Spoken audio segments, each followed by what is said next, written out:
श्रृंखला सर्व आत्माओं के पिता परमात्मा शिव के द्वारा उच्चारित महावाक्यों के संकलन पर आधारित है।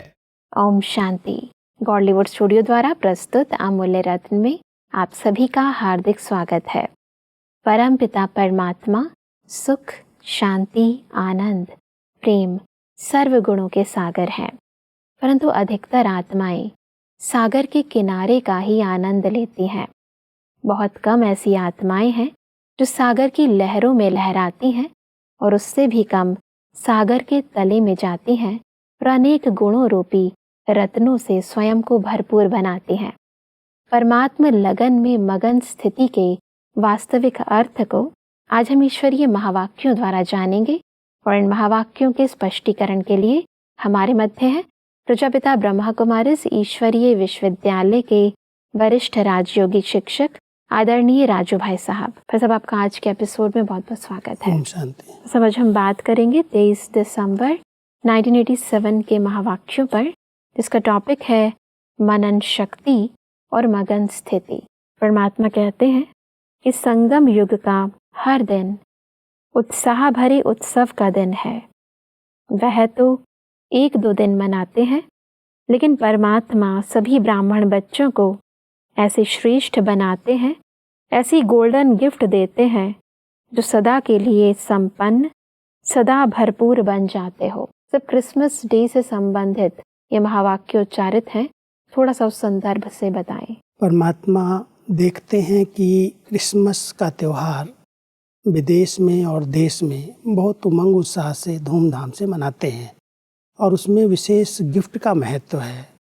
सांता क्लॉज आता है, सब बच्चों को, छोटों को, सबको गिफ्ट देता है। तो परमात्मा कहता है कोई भी उत्सव उत्साह के लिए मनाया जाता है और आप बच्चों को तो स्वयं परमात्मा आकर के बहुत बड़ी गिफ्ट देते हैं, सतयुग की भाषा ही दे देते हैं। तो इसलिए इस त्यौहार का अपना महत्व है और इसको उसी तरह से आध्यात्मिक रीति से अगर हम समझ करके मनाते हैं तो उसके महत्व को अधिक बढ़ाया जा सकता है। परमात्मा कहते हैं कि वो लोग क्रिसमस के दिन का इंतज़ार करते हैं कि क्रिसमस फादर आकर आज गिफ्ट देंगे। वह क्रिसमस फादर को याद करते और आप किशमिश जैसा मीठा बनाने वाले बाप को याद करते हो। इतनी गिफ्ट मिलती है जो 21 जन्म यह गिफ्ट चलती रहती है। परमात्मा इस क्रिसमस को किशमिश जैसे मीठे बच्चे कह करके बहुत प्यार से, परमात्मा मीठे से मीठा है और हम बच्चों को भी मीठे से मीठा बनाता है। तो उसमें मिठाई का महत्व है, चॉकलेट बांटते हैं, मिठाई खिलाते हैं। त्योहार के अनुसार वो लोग एक दूसरे को गिफ्ट देते हैं। परमात्मा कहते हैं आप बच्चों को तो 21 जन्मों की बादशाही गिफ्ट में मिल जाती है और किसके द्वारा मिलती है? स्वयं परमात्मा जो किशमिश जैसे मीठे हैं, उनके द्वारा आप बच्चों को ये बहुत बड़ी गिफ्ट मिल रही है। जी, परमात्मा आगे कहते हैं कि जैसे वो लोग क्रिसमस ट्री को सजाते हैं, परमात्मा इस बेहद के वर्ल्ड ट्री में आप चमकते हुए सितारों को, संगम युगी श्रेष्ठ धरती के सितारों को, अविनाशी लाइट माइट स्टार सजाते हैं। आप स्टार्स का यादगार स्थूल चमकती हुई लाइट्स के रूप में दिखाते हैं। या लाइट से सजाते या फूलों से सजाते हैं, यह किसका यादगार है? रूहानी खुशबूदार फूलों ब्राह्मण आत्माओं का। सब इस कंट्रास्ट को थोड़ा स्पष्ट करें। जब क्रिसमस डे मनाते हैं तो उसमें एक पौधा है क्रिसमस का जिसको सजाते हैं और उसमें भिन्न भिन्न प्रकार की लाइट्स लगाते हैं। तो परमात्मा कहता है आप बच्चे तो इस विश्व ट्री में, कल्प वृक्ष के अंदर चमकती हुई लाइट्स हो। आत्मा तो लाइट है ही, तो परमात्मा उसका मिसाल देते हैं कि परमात्मा ने जो आपको इतने सुंदर गुणों से सजाया है, जो आत्मिक स्थिति की एक पहचान, स्वरूप की पहचान दी है, उस स्वरूप में आप स्थित होकर के अपने स्वरूप में चमकते हो। जी। तो कल्प में इस वृक्ष में, कल्प वृक्ष के अंदर जैसे विश्व के वृक्ष में आप चमकते हुए सितारे हो, धरती के सितारे हो, और उसी की निशानी उन्होंने क्रिसमस ट्री में छोटे छोटे बल्ब लगा करके, लाइट्स लगा करके उसको सजाते हैं। तो यादगार बहुत यथार्थ बनाया है, लेकिन है आप बच्चों के इस विश्व कल्प ट्री के अंदर जो आप बच्चे चमकते हुए धरती के सितारे हो, उनका यादगार है। जी, आगे बढ़ते हैं तो परमात्मा कहते हैं कि आज परमात्मा वतन में 3 प्रकार के बच्चों को देख रहे थे। 3 प्रकार कौन से देखे? पहला वर्णन करने वाले, दूसरा मनन करने वाले, तीसरा अनुभव में मगन रहने वाले। सब तीनों को थोड़ा थोड़ा स्पष्ट करें। परमात्मा हम सब बच्चों को देखते एक तरफ त्योहार का महत्व बता रहे हैं और साथ साथ हमारे वर्तमान पुरुषार्थ को भी देखते हुए विशेष किस प्रकार बच्चे नंबरवार पुरुषार्थी हैं उसका भी वर्णन करते हैं। एक हैं जो इस ज्ञान को समझते हैं और दूसरों तक वर्णन करते हैं।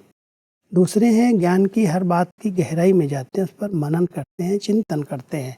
और तीसरे उसको स्वरूप में ले आते हैं और मगन हो जाते हैं। जी। तो एक है वर्णन करने वाले और दूसरे हैं उसका क्या भाव है, उसकी क्या गहराई है, उस पर विचार सागर मंथन करना, मनन करना। और तीसरा है उसका स्वरूप बन जाना, मगन हो जाना। परमात्मा इसी से संबंधित कहते हैं कि वर्णन करना अति सहज है, क्योंकि 63 जन्मों के संस्कार है। एक सुनना, दूसरा जो सुना वह वर्णन करना। यह करते आए हो, भक्ति मार्ग है ही सुनना या कीर्तन द्वारा, प्रार्थना द्वारा वर्णन करना। साथ साथ देह अभिमान में आने के कारण व्यर्थ बोलना, यह पक्के संस्कार रहे हैं।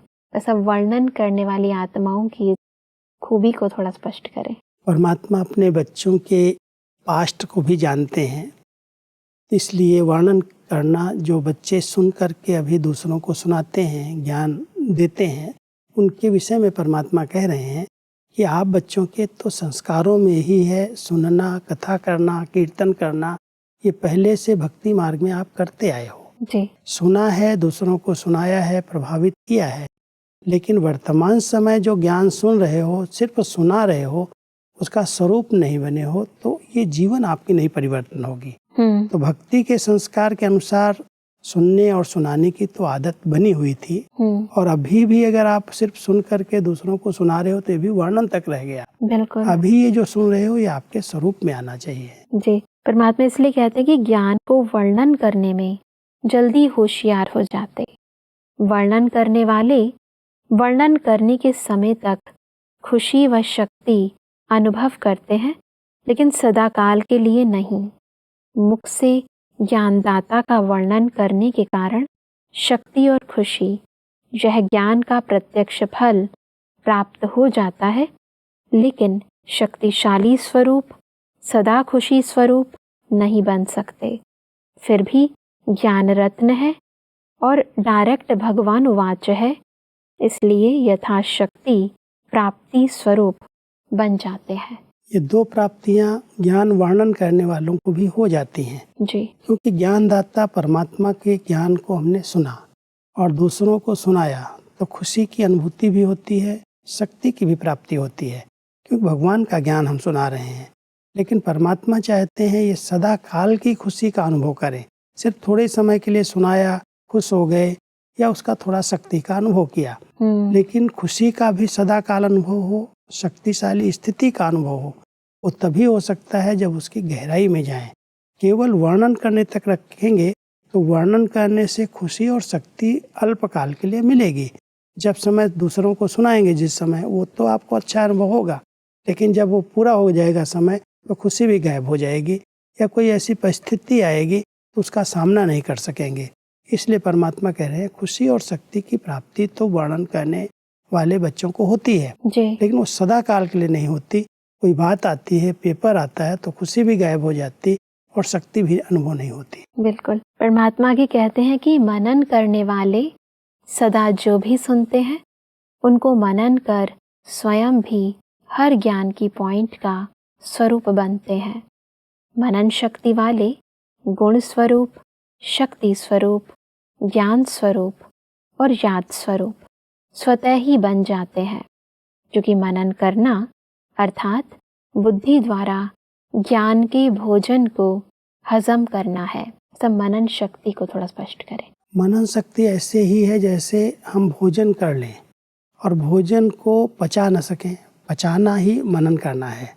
मानो हमने कोई बात अच्छी सुनी, आत्मा की बात, परमात्मा की बात, कर्मों की बात, कोई भी ज्ञान की बात सुनी तो उस पर मनन किया, चिंतन किया, जैसे उसको हमने अपने स्वरूप में ले आया। तो मनन करने वाली आत्माएं ज्ञान स्वरूप बन जाती हैं, गुण स्वरूप बन जाती हैं, सेवा भी बहुत सफलता से कर सके, क्योंकि उनके अंदर अथॉरिटी आ जाती है, वो अपना भोजन हो जाता है। सुन लिया और उसको अच्छी तरह से चरण करके, मनन चिंतन करके अपने स्वरूप में ले आए तो एक शक्ति बन जाती है, और उसके आधार से हम कोई दूसरे बात दूसरों को कहते हैं तो लगता है कि इनको अनुभव है इस बात का। इसलिए परमात्मा कहता है जिन बच्चों ने मनन किया, तो जैसे भोजन को खाने के बाद हजम कर लिया, हजम करने से ही शक्ति बनती है। बिल्कुल। अगर कोई ऐसे खाए और बदहजमी हो, हजम न हो, तो वो भोजन बेकार हो जाता है और वो नुकसान करता है, बीमार कर देता है। तो परमात्मा कहते हैं मनन करना ऐसे है जैसे भोजन को हजम करना। जी, परमात्मा की कहते हैं कि मनन शक्ति वाले सर्व बातों के शक्तिशाली आत्माएं बनते हैं। मनन करने वाले सदा स्वचिंतन में बिजी रहने के कारण माया के अनेक विघ्नों से सहज मुक्त हो जाते हैं। क्योंकि बुद्धि बिजी है तो माया भी बिजी देख किनारा कर लेती है।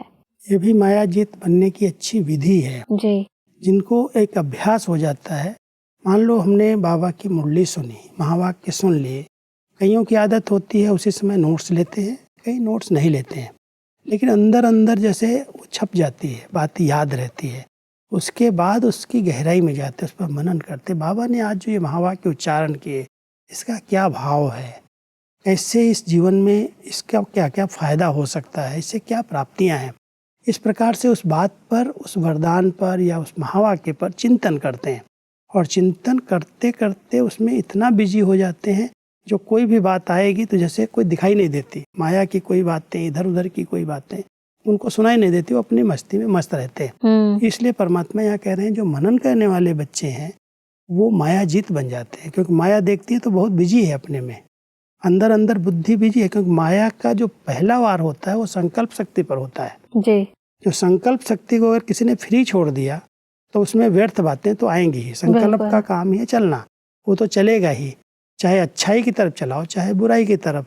अगर आपने ज्ञान के मनन चिंतन पर समय दिया और संकल्प को उसमें लगा दिया, बिजी हो गए, तो माया आपके ऊपर वार नहीं कर सकेगी, देखेगी इसका तो संकल्प बिजी है, वापस चली जाएगी। बिल्कुल। आगे बढ़ते हैं तो परमात्मा कहते हैं कि मनन करने से शक्तिशाली बनने के कारण स्वस्थिति कोई भी परिस्थिति में हार नहीं खिला सकती। तो मनन शक्ति वाला अंतर्मुखी सदा सुखी रहता है। समय प्रमाण शक्तियों को कार्य में लगाने की शक्ति होने के कारण जहाँ शक्ति है वहाँ माया से मुक्ति है। तो ऐसे बच्चे विजयी आत्माओं की लिस्ट में आते हैं। विजयी बनने की अच्छी विधि है, क्योंकि वो अंतर्मुखी है और अंतर्मुखी होने के कारण सुखी है। सदा कोई भी बातें आती हैं तो उसके पास शक्ति है, उसका सामना कर सकती है, क्योंकि ज्ञान की पॉइंट्स शस्त्र का काम करती हैं। कोई भी योद्धा शस्त्र के बिना नहीं रहता।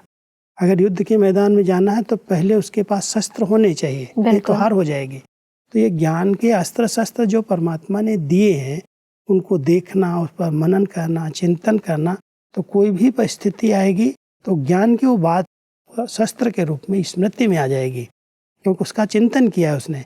तो चिंतन करने के कारण वो शक्ति उसके पास है। वो शक्तिशाली आत्मा कोई भी परिस्थिति को, कोई भी दुश्मन को सहज जीत सकती है, विजयी बन सकती है। परमात्मा कहते हैं कि मनन करना यह सेकंड स्टेज है, लेकिन मनन करते हुए मगन रहना यह फर्स्ट स्टेज है।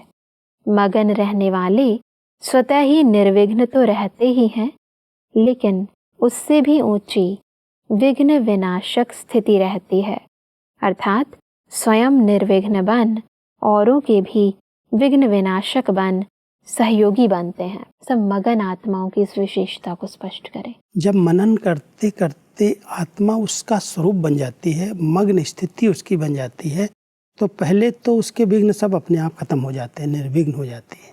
परमात्मा यहाँ कह रहे हैं उसकी इतनी शक्तिशाली स्थिति होती है, जो निर्विघ्न आत्मा के सामने कोई भी विघ्न वाली आत्मा आती है तो उसके विघ्न भी समाप्त हो जाते हैं। इसलिए मगन स्थिति माना परमात्मा के प्यार में खोई हुई स्थिति, कहते हैं लगन में मगन। परमात्मा प्यार में समाई हुई आत्मा ही मग्न स्थिति में रहती है।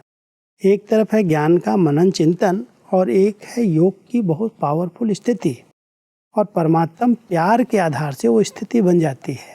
तो जितना प्यार बढ़ता है ज्ञानदाता के प्रति, जितना हमारे अंदर स्नेह उत्पन्न होता है, वो स्नेह आत्मा को मगन कर देता है, लव में लीन कर देता है। वो मगन स्थिति जो है खुद को भी निर्विघ्न बना देती है और आने वाले विघ्नों का भी वो सामना कर सकती है, दूसरों के विघ्नों को भी समाप्त कर सकती है। इसलिए उसको विघ्न विनाशक का टाइटल मिल जाता है। जी, परमात्मा कहते हैं कि अनुभव सबसे बड़े ते बड़ी अथॉरिटी है। अनुभव की अथॉरिटी से बाप समान मास्टर ऑलमाइटी अथॉरिटी की स्थिति का अनुभव करते हैं। मगन अवस्था वाले अपने अनुभव के आधार से औरों को निर्विघ्न बनाने के एग्जाम्पल बनते हैं। क्योंकि जब एक अनुभव हो जाता है कि मैं जो हूँ जैसा हूँ, अपनी शक्तियों का एक अनुभव हो जाता है। मगन स्थिति है अनुभव की स्थिति। हमेशा परमात्मा कहते हैं जो आप मनन कर रहे हो, चिंतन कर रहे हो, उसका अनुभव करके देखो, अपने स्वरूप का अनुभव करके देखो।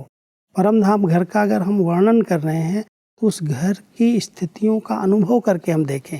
तो जब हम अनुभव कर लेंगे तो वो अनुभव मास्टर सर्वशक्तिवान बना देगी। सर्व शक्तियाँ अंदर आत्मा के अंदर आती जाएंगी और उन सर्व शक्तियों के आधार से वो निर्विघ्न स्थिति खुद की भी बनाएगा और दूसरों के आगे आने वाले विघ्नों को भी समाप्त करने में सहयोगी बन सकेगा, क्योंकि उसके पास अनुभव की अथॉरिटी है। वो सर्व शक्तियाँ उसके पास समाई हुई हैं अंदर। तो उन सर्व शक्तियों के आधार से किसी को भी वो विघ्न हर्ता बन करके उनके विघ्न दूर कर सकता है। जी, परमात्मा आगे कहते हैं कि मगन रहने वाली आत्माएं बाप समान होने के कारण स्वतः ही बेहद के वैराग वृत्ति वाली, बेहद के सेवाधारी और बेहद के प्राप्ति के नशे में रहने वाले सहज बन जाते हैं। बस अब इन स्थितियों को थोड़ा स्पष्ट करें। ब्रह्मा बाबा की ये प्रैक्टिकल स्थिति थी। मगन रहने के कारण उनको हर बात से वैराग्य था। कोई भी चीज जैसे होते हुए देखते हुए भी नहीं देख रहे हैं, सबसे न्यारे हैं, प्यारे हैं। तो बेहद की वैराग्य वृत्ति थी। वो विश्व सेवाधारी बन करके पूरे बच्चों को बेहद में देखने के कारण विश्व कल्याणकारी स्थिति थी। अनुभवी मूर्त थे, अनुभव के आधार से दूसरों को किसी भी बात से पार करा सकते। परमात्मा कह रहे हैं कि जैसे ब्रह्मा बाबा मग्न स्थिति में रह करके बेहद के वैराग्य में रहे, विश्व कल्याणकारी बने, अन्य आत्माओं के कल्याण के निमित्त बन गए, ऐसे आप बच्चे भी मग्न स्थिति द्वारा ये अनुभव कर सकते हो। परमात्मा कहते हैं कि मगन रहने वाली आत्माएं सदा कर्मातीत अर्थात कर्म बंधन से न्यारी और सदा बाप की प्यारी है। मगन आत्मा सदा तृप्त आत्मा, संतुष्ट आत्मा, संपन्न आत्मा, संपूर्णता के अति समीप आत्मा है। तो इन सब उपलब्धियों को थोड़ा स्पष्ट करें। जब मगन रहते हैं तो कोई चीज की इच्छा नहीं जागृत होती जी। वो तृप्त हैं, संतुष्ट हैं, सब प्रकार की उपलब्धियां हैं, क्योंकि उनका एक तो बेहद का वैराग्य है। वैरागी आत्मा को वैसे भी कोई चीज चाहिए नहीं, वो अंदर से तृप्त है, भरपूर है। तो परमात्मा कहते हैं वो ऐसी तृप्त, संतुष्ट, भरपूर आत्माएं हैं। वो कर्म कर रही हैं, कर्म बंधन में बंध नहीं रही हैं, कर्म संबंध में आती हैं, सबकी न्यारी, सबसे प्यारी, सबसे न्यारी। तो इसलिए परमात्मा उन बच्चों को कह रहे हैं जो सदा लगन में मगन रहते हैं, खोए हुए रहते हैं, समाये हुए रहते हैं। उनको कोई भी हद की कामनाएं, हद की चीज़ें आकर्षित नहीं कर सकती।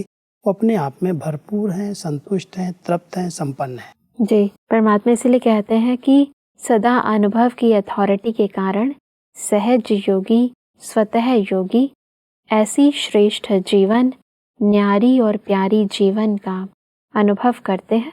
उनके मुख से अनुभवी बोल होने के कारण दिल में समा जाते हैं और वर्णन करने वाले के बोल दिमाग तक बैठते हैं। ये भी बहुत सुंदर कंट्रास्ट है। जो मगन हैं, जो अनुभवी हैं, और उस अनुभव के आधार से अगर किसी को कहते हैं उनके अंदर वो चला जाता है, इससे दिल में समा जाता है। सिर्फ वर्णन करके सुनाया है किसी को तो दिमाग तक आएगा, उस समय कहेंगे बहुत अच्छा सुनाया, बहुत अच्छा सुनाया, और उसके बाद थोड़े समय के बाद पूछो तो सब भूल जाता है। वो दिमाग तक बात रही और दिमाग से खिसक गई। लेकिन जिसके अनुभव की अथॉरिटी है, जिसने उस बात को गहराई से महसूस करके फिर किसी को कहा है तो वो बात उसके दिल तक चली जाती है, उसको भूलती नहीं है, उसके जीवन में वो यादगार बन जाती है और उसका जीवन उससे परिवर्तन हो जाता है। जी, परमात्मा इसीलिए कहते हैं कि मनन शक्ति वाले, मगन रहने वाले, सदा पूज्य, वर्णन करने वाले सिर्फ गायन योग्य होते हैं। तो सदा अपने को गायन पूजन योग्य बनाओ। सेवाधारी तो तीनों हैं, लेकिन सेवा का प्रभाव नंबरवार है। नंबरवार में नहीं आना, नंबर 1 बनना। नंबरवार में इसलिए परमात्मा कहते हैं कि सिर्फ कोई वर्णन कर रहे हैं। बहुत अच्छे अच्छे स्पीकर्स हैं, बहुत अच्छे दूसरों को क्लासेस कराते हैं, प्रवचन करते हैं, उनके बहुत प्रभाव हैं, उनको लोग बहुत मानते हैं। तो परमात्मा कहता है वर्णन करने वाले गायन योग्य तो बन जाते हैं, लेकिन पूजन योग्य बन जाएं, उनकी लोग दिल से पूजा करें, उनको माने। संगम पर पूजा करानी नहीं है, लेकिन पूज्य बन करके रहना है। तो परमात्मा हम सबको कहते हैं ऐसी आत्माएं जो मनन करते करते मग्न स्थिति बना लेती हैं, वो गायन के साथ साथ पूजन योग्य भी बन जाती हैं। उस सब की नज़रों में बहुत महान, बहुत पूज्य दिखाई देती हैं। बिल्कुल, परमात्मा कहते हैं लौकिक कार्य करते भी सदा अपने को ट्रस्टी समझो। ट्रस्टी भी हो और वारिस भी हो, चाहे कहाँ भी रहते हो, लेकिन मन से समर्पित हो तो वारिस हो। वारिस का अर्थ यह नहीं कि मधुबन में आकर रहो, लेकिन सेवा क्षेत्र पर रहते भी अगर मन से मेरापन नहीं है, अर्थात समर्पित हैं, तो वारिस हैं। बस अब वारिस की इस परिभाषा को स्पष्ट करें। 2 बातें हैं, एक है ट्रस्टी और एक है वारिस। वारिस परमात्मा अपने हर बच्चे को कहते हैं तुम वारिस हो। वर्षे में जो हमें अधिकार प्राप्त हैं, वो अधिकार मैंपन में यूज ना हो, उसके हम ट्रस्टी बन करके रहें। तो परमात्मा कह रहे हैं वारिस या समर्पित कहना, अपने को कहलाना ऐसे नहीं है कि मधुबन में आके बैठ जाना, सब कुछ छोड़ करके बैठ जाना, लेकिन जो वर्षा परमात्मा का आपको मिला है उसको ट्रस्टी बन करके संभालना, उसमें जरा भी मैंपन ना आए, तो वो वास्तव में मन से समर्पित है, वो सच्चा वारिस है। परमात्मा हम सबका ध्यान यहाँ पर खिंचवा रहे हैं कि बच्चे ऐसे नहीं समझना कि हम अपनी प्रवृत्ति को, अपने घर गृहस्थ को, अपने व्यवहार को छोड़ करके कोई सेंटर पर या मधुबन में समर्पित हो जाएं। आप जहाँ पर भी रहते हो मन से समर्पित हो करके अपने को वारिस समझो, और जो वर्षा आपको प्राप्त है उसमें जरा भी मैंपन ना आए, उसके ट्रस्टी बन करके उसको संभालो। जी, परमात्मा कहते हैं कि जब मन से समर्पित हो गए तो समर्पित आत्मा को बंधन नहीं लगेगा, क्योंकि सरेंडर हो गए, माना सभी बंधनों को भी सरेंडर कर दिया। अगर मन को कोई भी बंधन खींचता है तो समझो बंधन है, बाकी आता है और चला जाता है तो बंधन नहीं। तो हम अवतार हैं, ऊपर से आए हैं, यह सदा स्मृति में रखो। परमात्मा हम सबको बंधन मुक्त बनने के लिए एक बहुत सुंदर स्मृति दिलाते हैं कि आपकी ये स्मृति में रहे कि मैं अवतार हूँ, परमधाम घर से सृष्टि मंच पर पाठ बजाने के लिए आया हूँ। बाकी कोई भी कर्म बंधन आते हैं सामने, और आते हैं चले जाते हैं, बांधते नहीं हैं। बंधन नहीं, आप कर्म बंधन मुक्त आत्माएं हैं। बिल्कुल, ऐसी स्थिति को ही कर्म बंधन मुक्त स्थिति कहते हैं, और वही वास्तव में सच्चे रूप में समर्पित है। जी, तो सब आज हमने वर्णन, मनन और मगन तीनों स्थितियों को विस्तार पूर्वक समझा। तो सब स्पष्टीकरण के लिए आपका बहुत बहुत धन्यवाद। ओम शांति। दर्शकों, आज के महावाक्यों में परमात्मा ने कहा कि हमें ईश्वरीय ज्ञान का केवल वर्णन नहीं करना, अभी तो उस पर मनन कर मगन स्थिति का अनुभव करना है। परमात्मा ने कहा कि मगन अवस्था वाले अपने अनुभव की अथॉरिटी से बाप समान मास्टर ऑलमाइटी स्थिति का अनुभव करते हैं, वह दूसरों के भी विघ्नों को दूर करते हैं। परमात्मा ने कहा कि मगन आत्माएं, तृप्त आत्माएं, संतुष्ट आत्माएं, संपन्न आत्माएं व संपूर्णता के अति समीप आत्माएं होती हैं। दर्शकों, आज के महावाक्यों से संबंधित यदि आपके मन में कोई भी प्रश्न है तो आप हमें ईमेल कर सकते हैं। हमारा ईमेल आईडी है amulyaratna@kollywoodstudio.org। अगले एपिसोड में एक और अव्यक्त वाणी के साथ आप सभी के समक्ष हम फिर हाजिर होंगे। तब तक के लिए लेते हैं इजाजत। ओम शांति। मुख्य सार: वर्णन, मनन और अनुभव में मग्न ज्ञानदाता का वर्णन करने के कारण शक्ति और खुशी का प्रत्यक्ष फल प्राप्त होता है, लेकिन शक्तिशाली स्वरूप और खुशी स्वरूप नहीं बन सकते। मनन शक्ति वाले स्वरूप स्वतः ही बन जाते हैं, माया के अनेक विघ्नों से मुक्त हो जाते हैं। मग्न रहने वाले स्वयं निर्विघ्न बन औरों के भी विघ्न विनाशक बनते हैं। मनन शक्ति मग्न स्थिति को सहज प्राप्त करा लेती है। वर्णन करने वाले गायन योग्य और मग्न रहने वाले पूज्य बनते हैं। स्वचिंतन अंतर्मुखी बनाता है, पर चिंतन विस्तार में लाता है। अधिक जानकारी के लिए संपर्क करें Amulya Ratan Godlywood studio, Manmohini Van, Shantivan post, Abu road 307510, district Sirohi, Rajasthan. Email ID है amulyaratn@godlywoodstudio.org। इस श्रृंखला को प्रजापिता ब्रह्मा कुमारीज ईश्वरीय विश्वविद्यालय के सेवा केंद्रों पर क्लास में नियमित रूप से चलाने के लिए गॉडलीवुड स्टूडियो से संपर्क करें।